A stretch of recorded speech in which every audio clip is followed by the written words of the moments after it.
Hello and welcome to the channel. My name is Julia Cobden. As you see, I'm not on my own today. Joining me in is an amazing fellow coach, Joey Hogger. Hello, Welcome, hello. Joey. It's been a while. I missed you. Miss you too. How are you? Thanks for joining me. Don't be silly. It's a pleasure. It's an honor to come and chat to you again.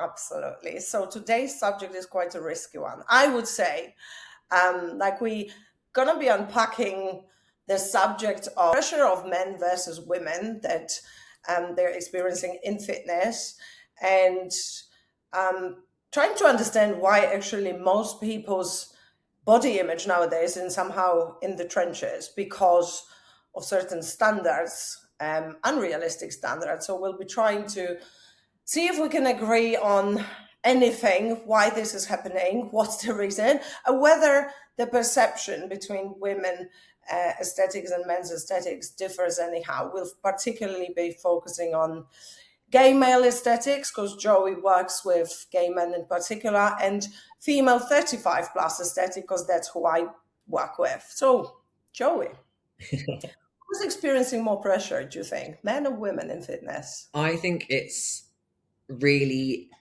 like a unique, obviously, I've got a unique perspective. Biased. Yeah, I'm slightly biased with it. But if we're looking just as the whole like men versus women situation, I think this is the only, well, not the only, but one of the biggest ways that men face pressure.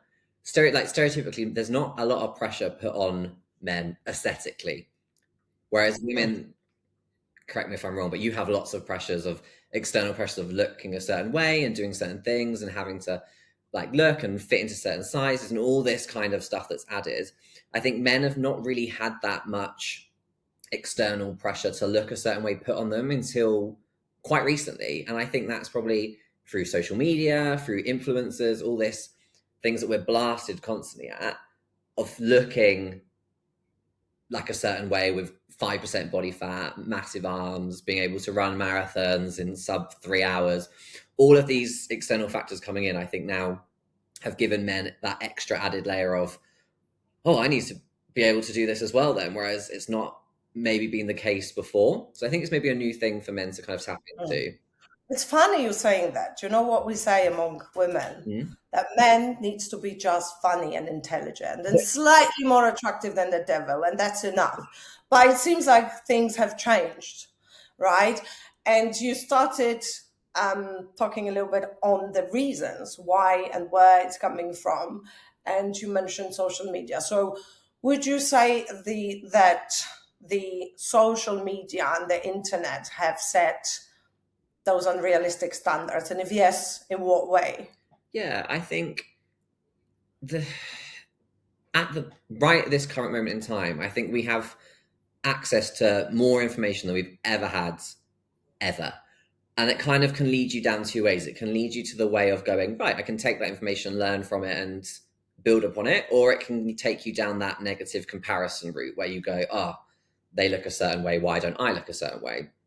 So I think having this access to people so quickly and instantly, and not just genuine access, but an access to their highlight reel, I think really adds to people's perceived pressure of what they should be achieving. Like, it's not normal to be running like sub 35Ks or sub 3 hour marathons. Like, that's not a normal.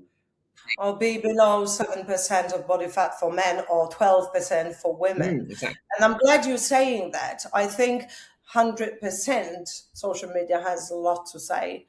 And that's the reason, the main reason. But I think it goes hand in hand for people to actually be lacking knowledge to kind of tame down their expectations to what's realistically achievable in what time with what sort of effort Yes. and what sort of measures. So for me, being a coach, quite a long time in the game, I still would catch myself sometimes comparing myself to certain physiques, uh, despite that knowledge. So that also, I am able to kind of pinch myself and pull myself back immediately or almost immediately. Like, what are you doing? That is someone that is, for example, using performance enhancing drugs, or someone that literally lives in the gym, doesn't have a social life, etc.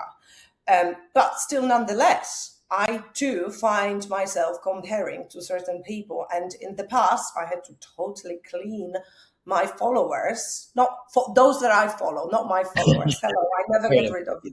But hello, but I do go through the posts that reappear and think, is this triggering me or is this actually teaching me something? I think that's a really healthy thing to do. I think more people should do that as well. But like you say, I remember a while ago they did this. I can't remember if it actually got passed, but it was in Parliament of you have to say if Instagram content or any social media content has been edited, because it got to the point where magazine covers obviously edit, but we were looking at things going, that's what Angelina Jolie looks like, but it's not. That's what Angelina Jolie looks like after 7 layers of face tune. It's acknowledging that sometimes when you're looking at something, especially when you're looking at, again, people's highlight reels on the internet, it might not be true. It might just be a certain angle, certain lighting. Like they might have been training for months to get into that certain physique and taken a month's worth of pictures that they've spread out. So you've got to look at it from perspective. And like you say, because we've got so much access to things, but perhaps not a lot of knowledge around what's real and identifying what's real and what's not, it's really tricky. And realistic, right? Because some things might be real, but are unrealistic for most people that live their normal family, social lives. We have to remember that with social media, the accounts that are kind of propelled into virality or into like exceptional situations are things that are exceptional. They're not pushing out everyday things. They're pushing out the 19-year-old that can bench press ridiculous amounts. They're pushing out the exceptional things because it's exceptional and it's a wow scroll stopping thing. So we're being flooded with the top 1% of amazing things, but because we're flooded with it so often, it becomes a neutral, like we're not shocked by it anymore. We're just like, that's how it can be. It's interesting you mentioning that, because it brings to my attention the fact that I intentionally chose to create my content, not always fully dressed up, not always dolled up with the makeup, perfect hair. I did it for you, Joey, for that, that podcast, but I don't always look like this. And sometimes I overthink. It's like, oh, I look tired here, or my hair is greasy, I'm not going to post it. But then I don't want to appeal to the followers just with my look, or that would probably be the last thing.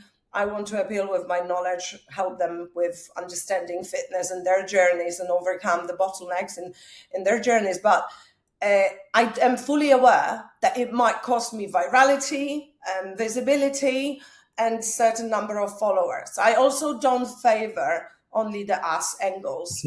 And sometimes I show rolls, especially now that I've been bulking and I've got a bit bigger for what I normally sit at. But like those videos that are raw, that show me with maybe no more 6-pack, but 3-roll pack, are just real.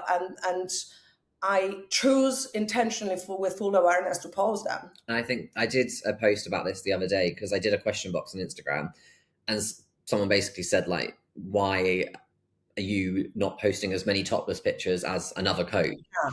And I really consciously, that's something that I've really tried to shift away from. Obviously, from time to time, don't get me wrong, there will be pictures, because as a coach, or as a client even, you want to know that your coaches can do what you're saying. Like, that's the whole point. And I enjoy it and we work hard for it. So why can we not show these things off? But equally, I think there's a really fine line of being educational and being real as you can be on the internet, of showing this is what I look like day to day. This is the stage that I'm at on my cut or my bulk or whatever in my stage in my training, as opposed to here's a topless picture, buy my workout plan and you're going to get abs like this. Or not even that, because obviously that is influencers making money on brand deals. But there are coaches that just post a picture for the likes, and there is no caption, there is no educational content, there is no maybe even getting to know content, like more personal side. It's just a picture. And I'm glad you're mentioning that, because sometimes I look like a homeless person in the gym in literally leggings and just, very loose tops. But sometimes I do feel, look, and dress sexy. So you will see both sides of me. Yeah. And that's important as well, not to go extreme the other way around, right? So that we do praise ourselves with in staying fit. And if you feel good about yourself, it's something not to avoid and be ashamed of, but at the same time, don't make that the only value of your page or whatever content, whatever you recorded. Yeah. One of the So things that I'll yeah, always say to clients or anyone that kind of messaged me being that they feel uncomfortable in the gym or going into like fitness spaces, I'll always tell them to wear something they feel comfortable in, because as soon as you wear something that you feel good in, you feel good. So it kind of gives you no matter what it is, it could be joggers, it could be skinny shorts. exactly. So whatever it is that you feel comfortable in, wear, and it will just make you feel that extra little bit more comfortable in an environment. And I promise you, sometimes I feel really great in joggers. I don't want to have leggings or shorts. So, what are the standards that you think are expected or unhealthy, unrealistic standards that are expected from men? And let's compare that to what is expected unrealistically from women. Yeah. Do they differ? Yeah. No, like I said at the beginning, I think I have quite a unique perspective, because the guys I coach and the guys that come to me come with a huge range of aesthetics that they want to achieve. Some come with me wanting to just work on glutes. Some come working me with wanting to get a smaller waist, some want bigger arms, bigger chest. Like it's very, very varied with the guys I work with, which is great. I think if we're talking about men as a whole, I think the theme and like the kind of trend that I'm seeing at the moment is people want to, I'm going to, if you've listened to me and Julia before, I'm going to bang on about Hyrox again. I'm really sorry. But people want to be able to run. My followers know you and your love of Hyrox. The trend at the moment is everyone wants to be able to run, do marathons, do Hyroxes, run around, run these ridiculously fast paces, but also look like they're a bodybuilder. That's kind of the the catch. Yeah. Okay. And we see all these Hyrox, I mean, I'm saying athletes as the elite 15, so the actual Hyrox athletes, not just people that enjoy Hyrox. The people at the top of the game that look like they're big muscles, they look like bodybuilders, but they're running these times, is because they've got those bodies before. They've trained in like CrossFit or bodybuilding, whatever it is, to get that aesthetic first, and then they've built the Hyrox training on top of it. They've not got that from doing Hyrox, and I think that's the kind of thing I try to get through into people's heads at the moment. They think that I'm going to go and do 3 Barry's classes and a CrossFit class and this, and then I'm going to have massive arms and massive chest. You're not, because you're building up endurance, you're working a different way as opposed to working at hypertrophy or muscle building. So long-winded answer of your question, I think at the moment, boys, from what I'm seeing, want it all. They want to have defined big muscles and also be able to... Don't we all? And that exactly comes down to women wanting it all as well. And it's interesting. I think we talked about it one of the previous episodes, that like your aesthetics and your type of training will obviously determine what your aesthetics is, but also let's not forget about genetics, predispositions, and realistic circumstances, time frames, and plans and ability to kind of commit and fully lock in. So that's another thing. But let me go back to, we probably will continue on that. I just want to mention what I see women's expectations are when they come to me. Obviously, it is some sort of well, there is a crazy trend of big glutes, and I won't lie, I am a little bit of a victim of that, but it's not recent for me. I have always thought, oh, it would be nice to have bigger glutes, especially that I have a rather heavy top and broad shoulders. I'm not a swimmer, by the way. It's just the genetics. And that's another point. My genetics is that I have broader shoulders, so they kind of are more visible. But I always thought it would be nice to counterbalance, so I went there. But there are women that have other needs, let's say, that should be priority. Maybe they suffer with low energy, and they have hormonal problems, thyroid problems, PCOS, and they just chase a certain look of stuff. So that makes me really sad that priority becomes the aesthetic. So obviously, massive glutes, tiny waist, probably a flat stomach and just toned arms. These are the common aesthetics, which probably your audience shares as well, Yeah, from what you're saying. yeah. I would, again, correct me if I'm wrong, but I feel like there's been a bit of a shift for women of wanting to be stick thin.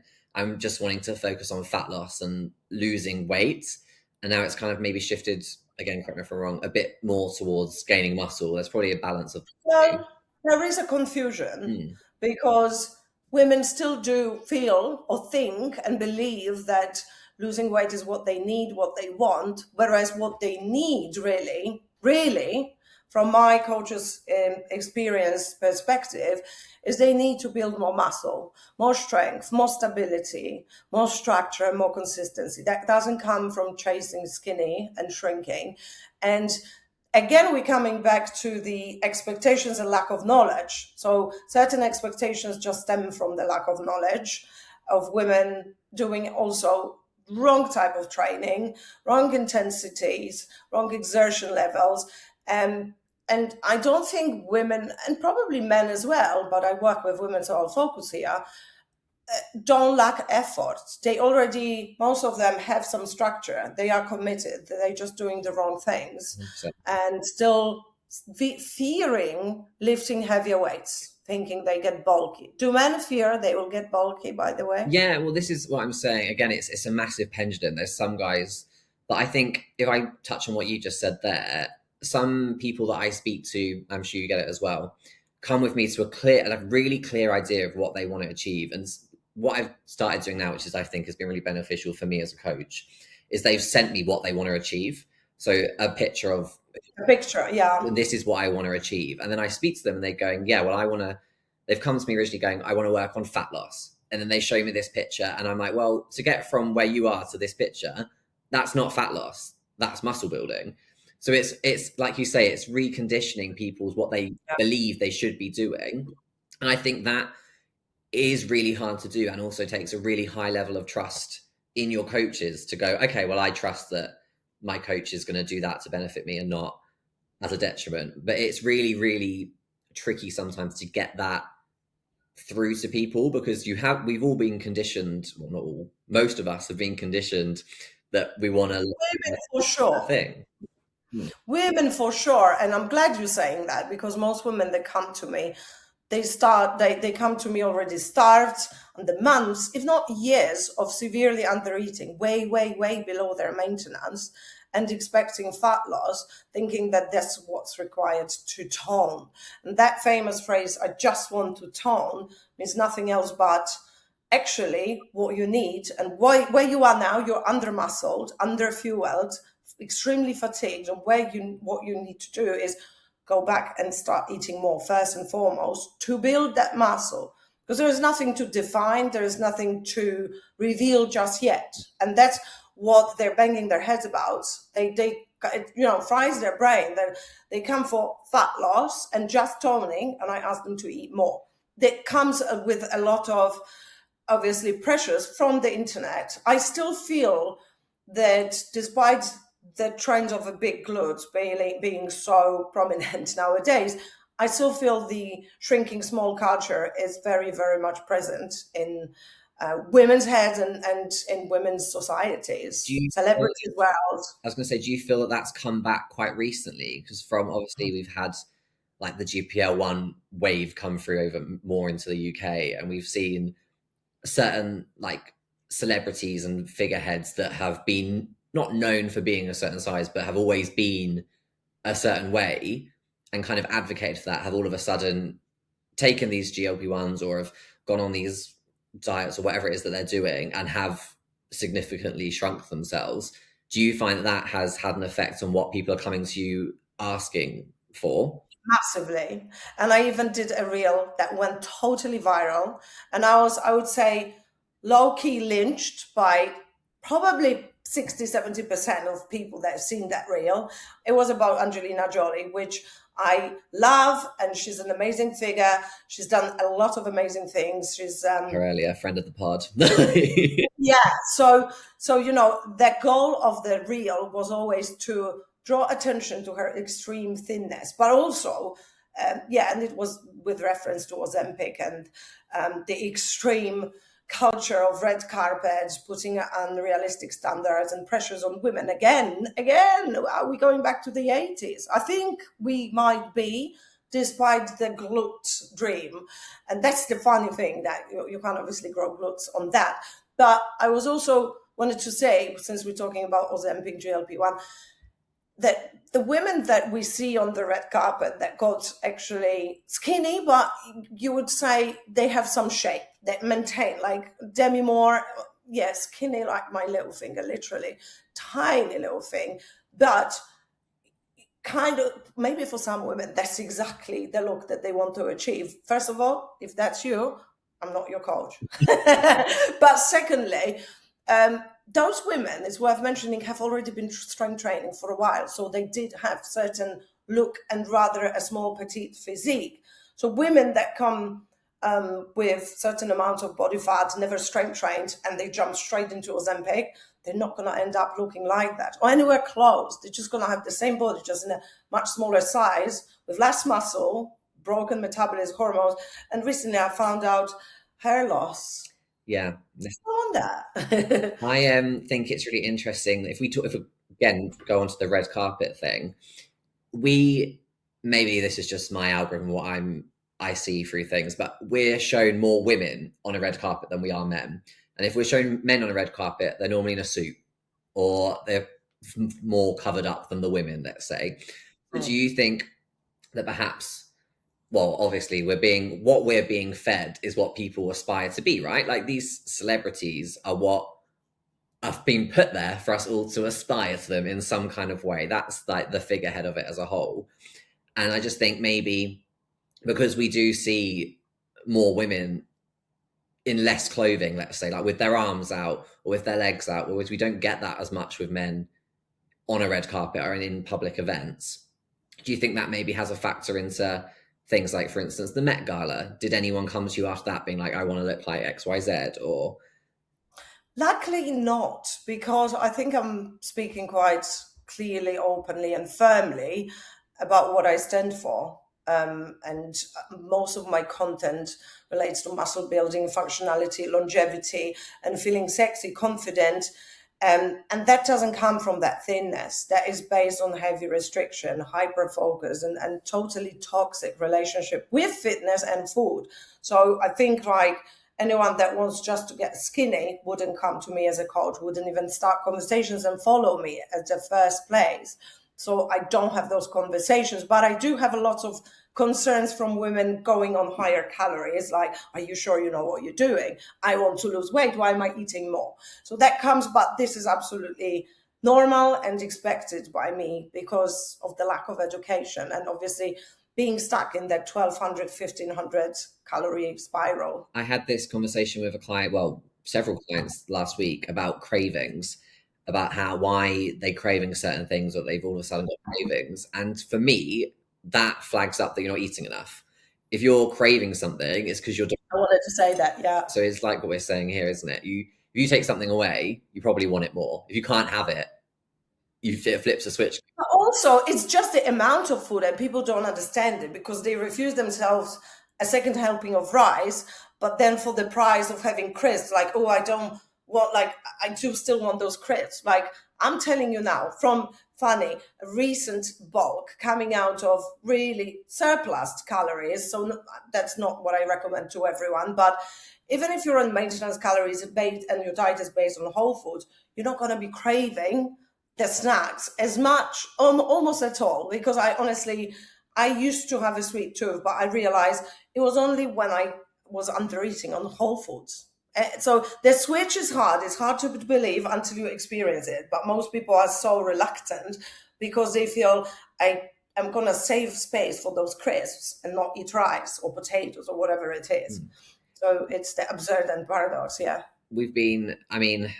I've grown up with like the whole concept of cheat days being a thing. And that throws me massively because why are we having cheat days? You might have a different opinion to this, but if you're having a cheat day, why can't we have these treats sprinkled out throughout the week? Because we do restrict ourselves, like we're saying, we're under eating Monday to Friday. and then blow it all out on a Saturday and Sunday and then come back again. So we're just staying in this cycle. Whereas if we're sprinkling in these things every now and then, the things we enjoy, eating a little bit more day to day and having more whole foods, then we don't feel the need to be like, oh, I'm going to go and eat Yeah. 1,000 biscuits now. Now I'm gonna do it on a Saturday. Yeah. No, I'm an absolute believer of 80-20 rule. So your foods should be 80% whole foods and 20% should be soul foods. Not once in a week, but every day. Like something should be kind of off plan. Never call food good or bad.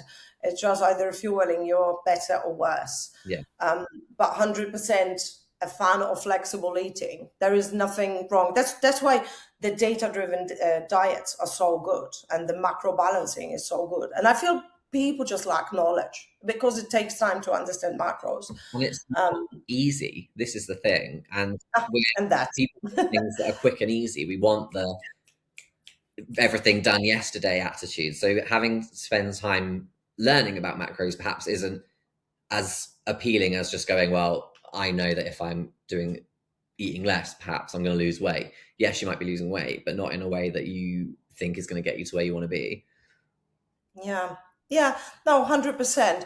So slowly wrapping it up, we talked about social media, we talked about unrealistic standards, the lack of knowledge of being the reasons why possibly people get so fried about looking certain way and being so frustrated of not looking certain way. So do you feel like if social media disappeared, do you feel, and let's talk not just the Instagram, let's talk magazines, like such a hypothetical situation, but would we still be working out, training a certain way to be looking certain way? I think this is really interesting. I think I've always had some form of social media since I've been like 12.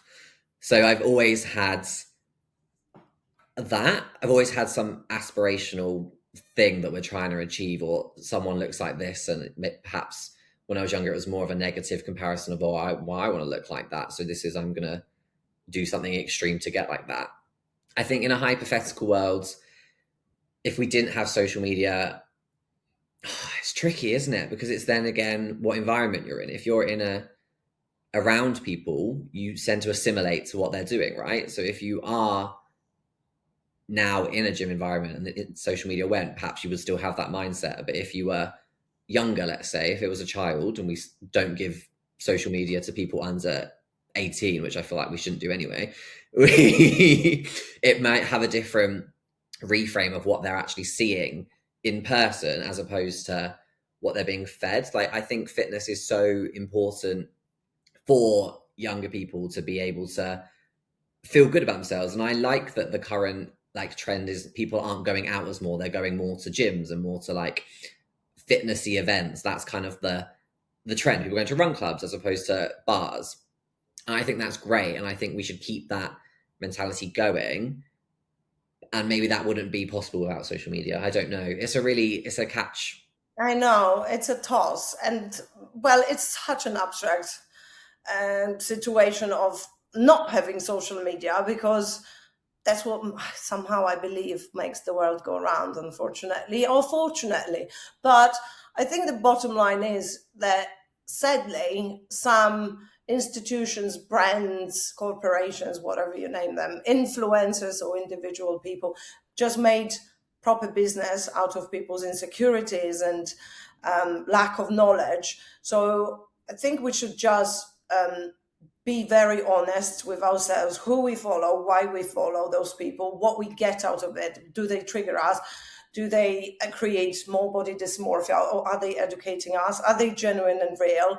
And if none of that, then maybe we should unfollow and stop and find someone that actually really inspires us. I think as well, following on from that, the triggering thing, I think it's really, there's two ways that we can be triggered, right? There's ways that we can be triggered in a negative way, and there's ways that we can be triggered in a way of, oh, I'm actually making excuses and not doing things. Like I did a post this morning saying, I was chatting to someone about how they're saying they've not got enough time and they can't get like this because they're doing this and this. And I have a client in exactly the same position, same job role, same city that is doing all of this stuff. So I know that it's tricky.